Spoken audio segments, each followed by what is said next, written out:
Horror is my favorite film genre. I don't know what it is about evil that makes it such a compelling concept to explore. Perhaps it's the mere exposure to the dark side of humanity that we rarely or ever encounter in our real life. Maybe it's a vehicle for philosophical deliberation about the nature of morality. Maybe it's just a way for us to face our own fears and demons from the comfort of our own living room. Or could it be that I'm just a fucked up bastard? I don't know, you be the judge. But it wasn't always this way. When I was a kid, I was such a scaredy cat I couldn't watch scary movies. I just couldn't do it. But that all changed at the age of 16, when I watched the movie Psycho for the first time, and it changed my life. It opened the floodgates, not only to my love of horror films, but to my love of films in general. The same love that still burns within me to this very day. However, the horror genre always held a special place in my heart. Which is why it's probably no surprise at all that The Silence of the Lambs, the only horror film to ever win Best Picture, is one of my all-time favorites. But not just because it's a horror movie, but because it's a legitimately great film by any measure. And don't just take my word for it, the Academy agrees. The Silence of the Lambs is the third, and to this day, the last film to win the 5 major Academy Awards: Best Picture, Best Director, Best Actor, Best Actress, and Best Screenplay. The previous 2 were It Happened One Night in 1934 and One Flew Over the Cuckoo's Nest in 1975. For the Best Picture award, it beat the likes of Bugsy, JFK, and Disney's Beauty and the Beast, the first ever animated film to be nominated for Best Picture. Cool. But despite the quality of the competition, nothing touched Silence of the Lambs in 1991. This was definitely a deserved winner and then some. So please forgive me as I attempt to do this film justice and inevitably fail.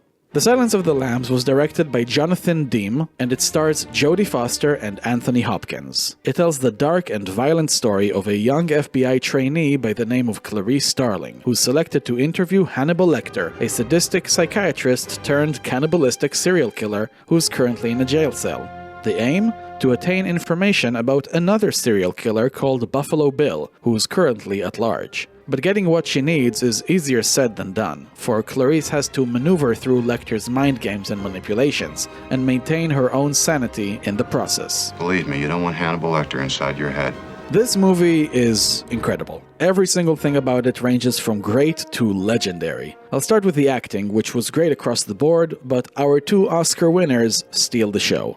Jodie Foster was excellent in this movie, portraying a strong female character done right. She's motivated and headstrong due to her late father's influence, but she's far from a Mary Sue. The film does an excellent job at showcasing the sheer size of the challenges in her way. She's way out of her element in this movie, and at times she's almost consumed by fear and terror, and yet through all of that, she perseveres. Clarice was certainly a wonderful, relatable, and endearing protagonist, but Hannibal Lecter is the undeniable main attraction of the film. From the moment he first shows up on screen with that marvelous reveal, it is apparent we have one of the greatest screen characters of all time on our hands. Anthony Hopkins delivers a mesmerizing, hypnotizing, and magnetic performance. The way he delivers his lines with slimy glee, his piercing gaze, his devious sexual undertones, all amount to one hell of a chilling, disturbing, and unforgettable character. His screen presence is one of the strongest I've ever seen, and all it took to seal his place in the upper echelon of movie villains was only 16 minutes of actual screen time. Say what?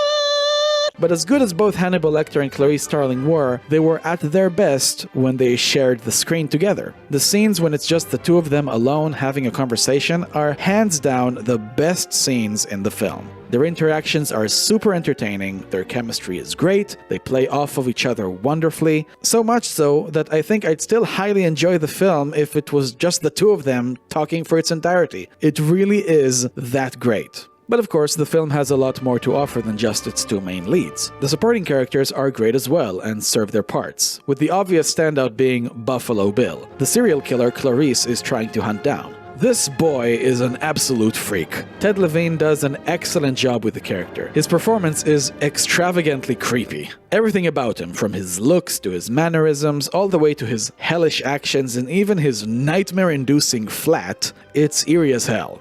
This brings me to the actual horror of the film, which, for a horror film, is admittedly rather sparse. I know that there are a lot of people that don't actually consider The Silence of the Lambs to be a horror movie, but rather a psychological thriller. And I can understand that viewpoint. The vast majority of the film is about chasing down a serial killer, so we get a lot of investigation scenes, dialogue-heavy scenes, with few actual scares on screen throughout. But let me tell you, when the scares do show up, they're pretty intense. The film does get nightmarishly gory at parts, with some legitimately disturbing visuals. So for me personally, this is a horror film, straight up. It's not the quantity, but the quality that counts. The last thing I'd like to say about this film is that aside from the iconic and fleshed out characters and the gripping suspenseful story, the film is just masterfully crafted on a technical level as well. The music was fantastic and atmospheric, as expected from Howard Shore. The editing was meticulous and well-paced,